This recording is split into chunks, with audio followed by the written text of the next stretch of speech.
दोस्तों, आज इस वीडियो में हम सुनने जा रहे हैं जीमूत वाहन और शंखचूड़ की कथा। अगर आप जितिया का व्रत कर रहे हैं तो इस कथा को ज़रूर से सुने।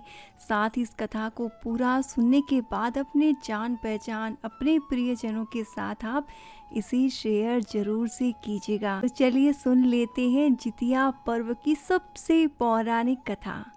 एक समय की बात है, पर्वतराज हिमालय पर कांचनपुर नाम का एक नगर था और वहाँ पर विद्याधरों का राजा जीमूत केतु रहता था और उसके उद्यान में कुल परंपरा से प्राप्त सब मनोरथ वाला एक कल्प वृक्ष था, जिसकी कृपा से राजा को जीमूत वाहन नाम का बहुत ही दानी, कृपालु, महापुरुष और धर्मात्मा पुत्र जो प्राप्त हुआ। पुत्र के युवावस्था प्राप्त करने पर राजा ने उसे सिंहासन पर बैठा दिया। युवराज होने पर जीमूत वाहन ने कल्प वृक्ष के संबंध में सोचा। हमारे पूर्वजों ने अपने शुद्ध स्वार्थ की पूर्ति के अतिरिक्त इस वृक्ष से कोई लाभ ही नहीं उठाया। ये कल्प वृक्ष है, हर तरह की इच्छा पूर्ण कर सकता है, लेकिन सिर्फ और सिर्फ निजी स्वार्थ के अलावा नहीं लिया गया। मैं इससे अपना मनोरथ जरूर पूर्ण करूँगा। और मन में यही विचार कर उसने कल्प वृक्ष से कहा, देव मेरी कामना पूरी करें। मैं इस समस्त संसार को दरिद्रता से, गरीबी से मुक्त देखना चाहता हूँ, इसलिए भद्र जाओ, मैं तुम्हें इसमें संसार को देता हूँ। और ये कहना था कि क्षण भर में ही कल्प वृक्ष ने आकाश में उठकर इतनी धन वर्षा की कि पृथ्वी पर कोई भी दरिद्र नहीं रहा। सब प्राणियों पर दया दिखाने के बाद जीमूत वाहन का तीनों लोकों में यश फैल गया। तब ईर्ष्या के कारण विष्णु हुए उसके जो कुल बंधु थे वो जलन करने लगे और जीमूत वाहन के राज्य को हथियाने के लिए युद्ध की तैयारी करने लगे। ये देखकर जीमूत वाहन ने अपने पिता से कहा कि तात, आपके शस्त्र धारण करने पर किसी शत्रु की शक्ति ठहर नहीं सकती है, किंतु इस नाशवान और पापी शरीर के लिए बंधुओं को मारना कोई राज्य की इच्छा है, कोई अच्छी इच्छा है? इसलिए कहीं अन्यत्र जाकर हम दोनों लोगों का सुख देने वाले धर्म का ही आचरण करें और राज्य के लोभी ये बंधु बांधव आनंद करें। पिता ने कहा, पुत्र तेरे लिए ही राज्य है, और यदि तू ही दया करके इसे छोड़ रहा है तो मुझ वृद्धावस्था में इससे मुझे क्या लाभ। इस प्रकार दयार्थ होकर जीमूत वाहन राज्य को त्याग कर मलयाचल चला गया। वहाँ आश्रम बनाकर रहने लगा और माता पिता की खूब सेवा करने लगा। पुत्र के साथ घूम रहे थे। जंगल में देवी मंदिर देखने गए। वहाँ उसने भगवती पार्वती की आराधना के लिए आई हुई अपनी सखियों के साथ बैठी वीणा बजाती हुई किसी सुंदर कन्या को देखा। देखते ही तुरंत दिल खो गया। वह कन्या भी उसके प्रति आकर्षित हो गई।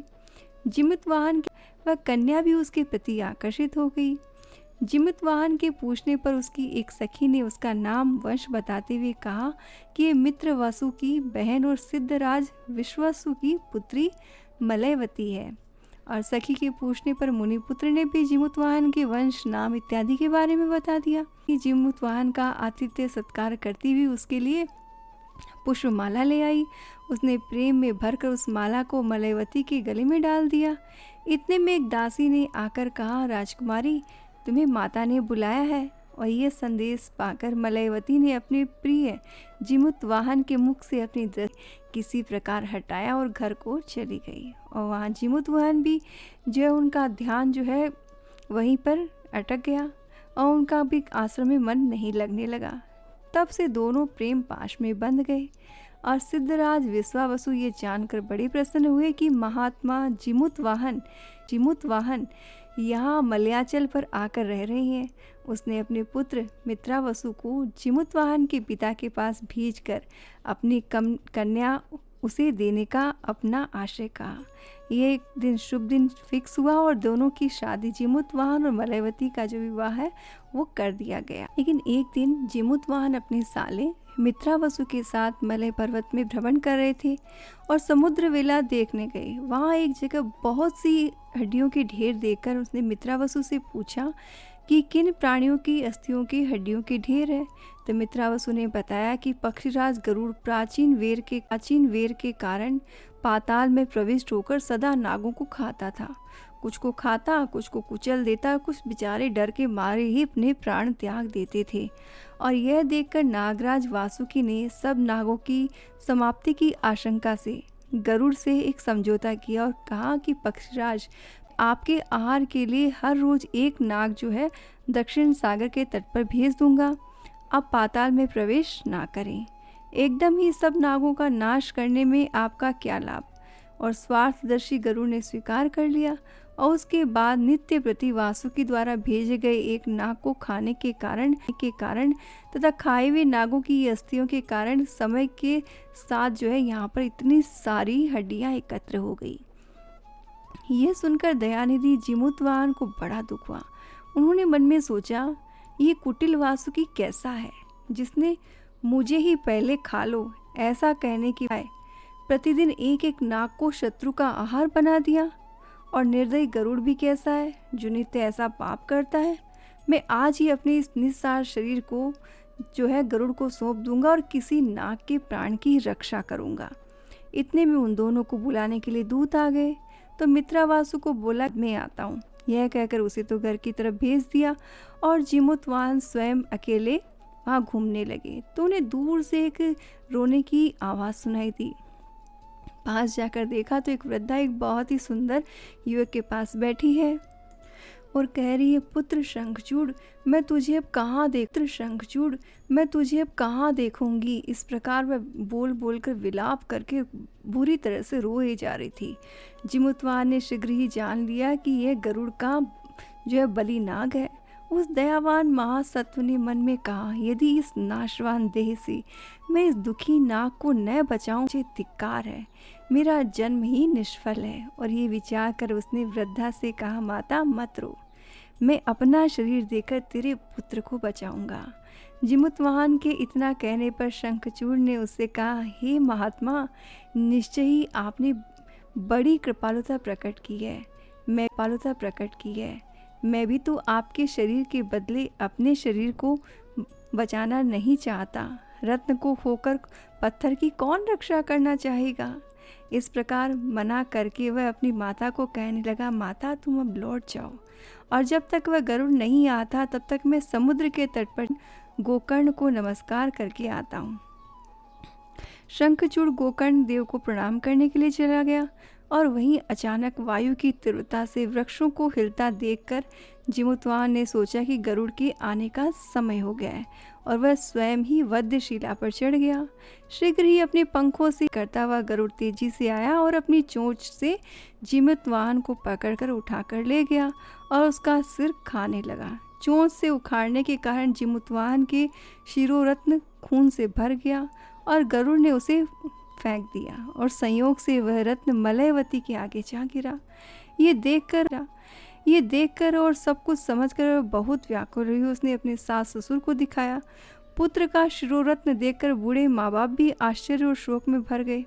अपनी योग विद्या से जिमुत केतु ने सारा वृत्तांत जान लिया और अपनी पत्नी और पुत्र वधू के साथ शीघ्र ही वहां पहुंच गए जहां गरुड़ जिमुतवाहन को जब शंखचूड़ जो है गोकर्ण देव की वंदना करके वापस लौटा तो उसने वध्यशिला को रुधिर से भरा देखा और मन ही मन बोला, हाँ महापाप हुआ है, मैं मारा गया।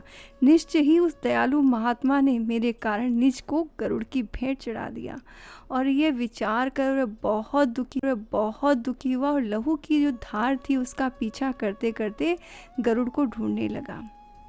और जिमुतवाहन को हंसते हंसते आत्मोत्सर्ग करते देखकर गरुड़ विचारने लगा कि ये कोई अपूर्व प्राणी है जो इस प्रकार खाए जाने पर भी प्रसन्न है। ये नाग प्रतीत नहीं होता, है कौन। और गरुड़ को रुकते देख जिमुतवाहन ने कहा, पक्षीराज खाना क्यों छोड़ दिया, अभी तो मेरे शरीर में मांस और रुधिर भरा है, इसे भी लो। यह सुनकर गरुड़ ने बहुत आश्चर्य हुआ और पूछा कि तुम नाग नहीं हो सकते, महात्मन तुम कौन हो। जिमुतवाहन ही हूँ, ये तुम्हारा कैसा प्रश्न है, तुम अपना काम करो। उन दोनों में ये बातचीत हो ही रही थी कि शंखचूड़ वहाँ आ पहुँचा। उसने दूर से ही पुकारा, पक्षीराज अनर्थ हो गया, मेरा अनर्थ हो गया। तुम्हें भी क्या भ्रम हुआ? नाग तो वस्तुतः मैं हूँ। क्या तुम मेरे फण और जीवा को नहीं देख रहे? क्या तुम मेरे फण और जीवा को नहीं देख रहे? क्या इस देव जाति विद्याधर की सौम्य आकृति तुम्हें दिखाई नहीं देती? और जिमुतवाहन के जो माता पिता और पत्नी भी बहुत ही जल्दी उसी समय वहाँ पहुँचे। अपने पुत्र को खून से लथपथ देखकर वृद्ध माता पिता विलाप करने लगे, हे पुत्र, हे वत्स, क्या कर डाला। गरुड़ यह सब सुनकर बहुत दुखी हुआ। वह सोचने लगा कि हाँ, इनकी तीनों लोकों में कीर्ति है, मोहवश मैंने इसका भक्षण कर लिया। मेरे पाप का प्रायश्चित तो मेरे अग्नि में प्रवेश करने से भी नहीं होगा। वह इस प्रकार विचार मग्न था कि घावों की पीड़ा से जिमुतवाहन के प्राण ही निकल गए। उसके माता पिता भारी दुख से चिल्लाने लगे और शंखचूड़ आत्मभर्त्सना करता रहा और मलयवती देवी गौरी को उपालंब देती हुई दुख प्रकट करने लगी। और इस प्रकार पुकारे जाने पे माँ भगवती, माँ गौरी स्वयं वहाँ प्रकट हुई और बोली, पुत्र। यह कहकर उसने अपने कमंडल से जिमुतवाहन पर अमृत छिड़का। इससे जिमुतवाहन संपूर्ण अंगों सहित पहले से भी अधिक ज्योति पाकर उठ खड़ा हुआ। मैं इसे अपने ही हाथों से विद्याधरों के चक्रवर्ती राजपद पर अभिषिक्त करूंगी। यह कर देवी ने अपने कलश के जल से उसका अभिषेक कर दिया और अंतर ध्यान हो गई। आकाश से पुष्प वृष्टि हुई और आनंद ध्वनि से गगन मंडल गूंजने लगा। नम्रता पूर्वक जिमुतवाहन से कहा, महाराज, मुझे आज्ञा करें, मुझसे वांछित वर मांगे।